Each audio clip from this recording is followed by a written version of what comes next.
Mukhang nakaamoy na nga si Utol kong Hudlom na talagang mabantot na yung kanya pangalan. Kaya iyon, nagsisip-sip ngayon kay Pangulong PBBM. What? Nang uuto na naman si Utol kong Hudlom ng mga loyalista. Huwag mo kasing ginagamit yung damdamin ng mga loyalista. Alam mo, yung mga loyalista kasi, mga malalambot yan.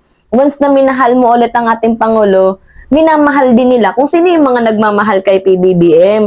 Kaya nga lang, itong si Utol kong Hudlom, diba, dahil mabantot na yung kanyang pangalan, ginagamit na naman si President Bongbong Marcos. Kung matatandaan nyo nga guys, after manalo nung eleksyon nito ni Utol kong Hudlom, mas pinasalamatan niya si Chris Aquino kaysa dito kay PBBM. Talaga nga naman alang hiya. Ngayon na bumantot yung kanyang pangalan, dumikit ngayon kay PBBM. O, sabi niya, magaling na Pangulo.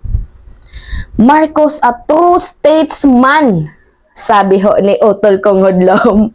Pak! Gunner! Kala mo, basta-basta naming malilimutan niyang pinagsasasabi mo. Hindi kami nakakalimot. Oy, ewan ko na lang sa ibang mga loyalist talaga na sobrang lambot. May mga loyalista kasi guys na sobrang bait. Once na ikaw ay may konting pagbabago, akala nila totoo na yun. Kaya kayo mga loyalist, huwag tayo ulit magpapabudol dito kay utol nating Hudlom. Diba? O, sabi dito, Senator Robin Padilla is all praise for President Marcos Jr. So, Padilla hailed the West Philippine Sea a true statesman who prioritized the interests of the nation, especially on the issue related to the West Philippine Sea. Kita mo, itong si Utol kong Hudlom, medyo wala din atang alam sa kanya pinag-share. Ang tinutukoy dito ni Pangulong PBBM is yung Ayungin Shoal. Ito kasi yun guys, oh. Ito yung reference natin. So, punta tayo mismo sa mismong page ni Utol kong Hudlom. Yan. Yan o, yan yung shinare niya sa Net25. Nakikita niya naman guys, no? So, basahin lang muna natin yung kanyang shinare kasi wala din atang naintindihan itong si Utol kong Hudlom eh. Ay, generalize niya, West Philippine Sea ang tinutukoy ni Utol kong Hudlom, samantalang sabi ng spokesperson, yung Ayungin Shoal lang. Okay, basahin muna natin. Nais ni Pangulong Ferdinand Marcos Jr. na is-civilianize ang maging diskarte para sa issue ng Ayungin Shoal. Ayon kay National Task Force of the West Philippine Sea spokesperson Jonathan Malaya. So, aniya, desisyon ng mga mas nakakataas kung re-responde ang Pilipinas sa China gamit ang Philippine Navy dahil nais na panatilihing mababa ang tensyon sa West Philippine Sea, kaya ngayon pawang mga Coast Guard lang ng dalawang bansa ang maghaharap. Yan o, from the word itself, nandiyan o yung clue Coast Guard. Sino ba yung isi-civilianize? Mga Coast Guard. So anyway, mamaya, ito yung share niya. Ito yung share niya, basahin natin. Kasi medyo nag-share si Utol nating Hudlom pero hindi niya naintindihan. Sabi niya, a true statesman ay ang kapakanan ng mamamayan ang una sa lahat.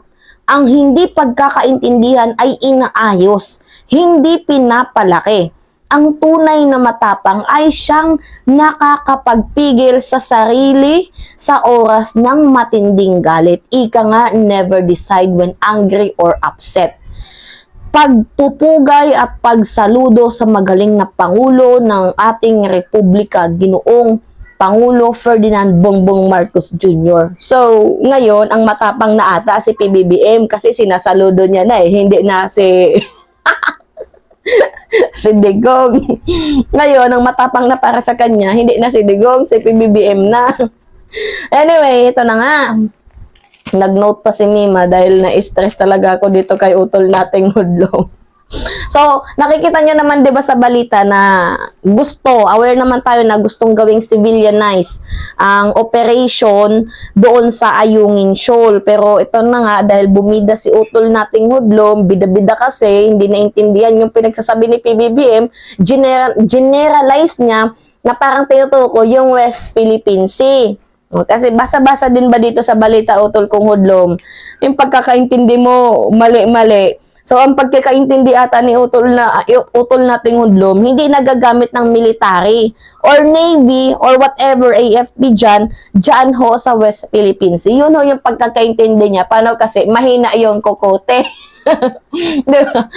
Generalize ba naman na yung tinutukoy dito ayungin show lang? Yan o, nakikita nyo naman sa balita. Basahin natin ulit o. Nais ni Pangulong Ferdinand Marcos Jr. na civilianize ang maging diskarte para sa isyu ng Ayungin Shoal. Ayon kay National Task Force of the West Philippine Sea spokesperson Jonathan Malaya.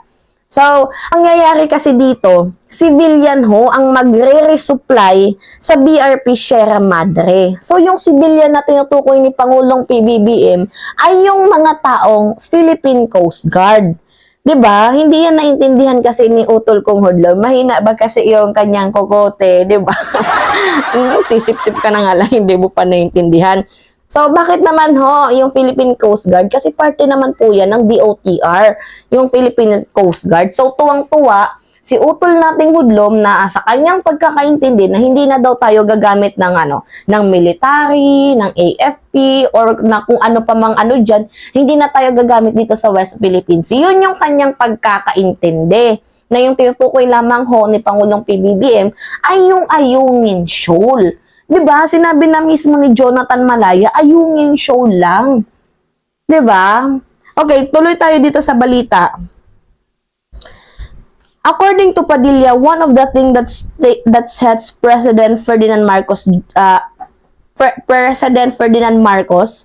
apart is his ability to make rational decision even when the heat is on, emotion are running high. So, buti naman napansin mo, yun na nga sinabi niya na, ika nga wag mag-decide kapag ikaw ay galit na galit or upset. So, buti naman napansin mo, hindi parehas kay Digong. 'Di ba? Na ano yung ginagawa? Nagmumura, putang ina mo, 'di ba? Gumaganon tapos ipapatay na 'yan. 'Di ba gumaganon si Digong kapag galit, hindi man lang pinapakalma yung sarili. Kahit ikaw, 'di ba? Lagi kang galit sa Senado, kala mo naman may laman yung utak mo. 'Di ba? As a truth statesman, ang kapakanan ng mamamayan ang una sa lahat. Yan ho si PBBM. Diba? Grabe kang sumipsip. Ang tibay ng ang tibay ng pangamo, utol kong hudlom. Ang hindi pagkakaintindihan ay inaayos, hindi pinapalaki.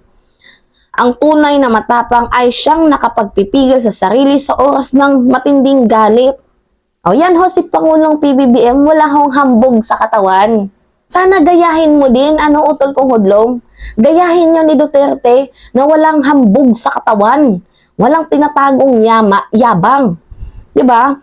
Ika nga, never decide when you're angry or upset. Padilla heaped praise on the president following in his recent directive regarding the Ayungin Shoal that indicate his level-headed approach. So, instead of flexing military muscle, the president recently pressed a peaceful approach to ease the tension in the West Philippine Sea. National Task Force for the West Philippine Sea spokesperson Jonathan May revealed that the president is structured to civilianize the approach to Ayungin. Under this strategy, the Philippine Coast Guard will take the lead with the Navy only providing support. So yun na nga, diba, tinutukoy ko sa inyo na itong mga Philippine Coast Guard, ito yung ma-assign, diba, isi-civilianize doon sa Ayungin Shoal, sa BRP Sierra Madre. Na hindi naintindihan ni utol kong hudlom na ilabaga sa kanyang pag-iisip na hindi na tayo gagamit ng military forces. Well, in fact, may joint patrol nga ata akong naririnig. Nakalimutan ko yung balita kanina na pati yung ibang bansa tumulong na doon sa West Philippines, yung mga Philippine Armed Forces natin. Anyway, kukontent ko na lang yan mamaya kasi nawala ko yung link. So, impressed with the latest government approach to Ayungin, Padilla took social media to express admiration and respect for the President. Pagpupugay at pagsaludo sa magaling na Pangulo ng ating Republika, Ginoong Pangulong Ferdinand Marcos Jr. Di ba? Magsisip-sip ka na nga lang. Hindi mo pagkinalingan. Ano ba naman yan, utol kong hudlom? Nakakahiya ka. Anyway, guys, bantot na kasi yung pangalan nito. Buti naman yung political advisor ni Utol kong Hudlom, 'di ba? Pinayuhan siya. Sayang naman kasi yung binabayad ni Utol nating Hudlom kung yung political advisor niya puro lang din paurong kung magdesisyon. Eh, ang nangyayari din dito si Robin Padilla, lagi pa namang galit sa Senado. Lagi ding paurong yung pag-iisip. Diba? Sayang naman binabayad mo sa researcher mo. Utol kong Hudlom, kung yung mga researcher mo ay ginagawa ka lang din naman nilang katawa-tawa sa Senado. 'Di ba? So anyway, yun lamang ho guys. At it's me again, si Mima Alicia Nyat. Nagbabalik ulit para sa ating panibagong video.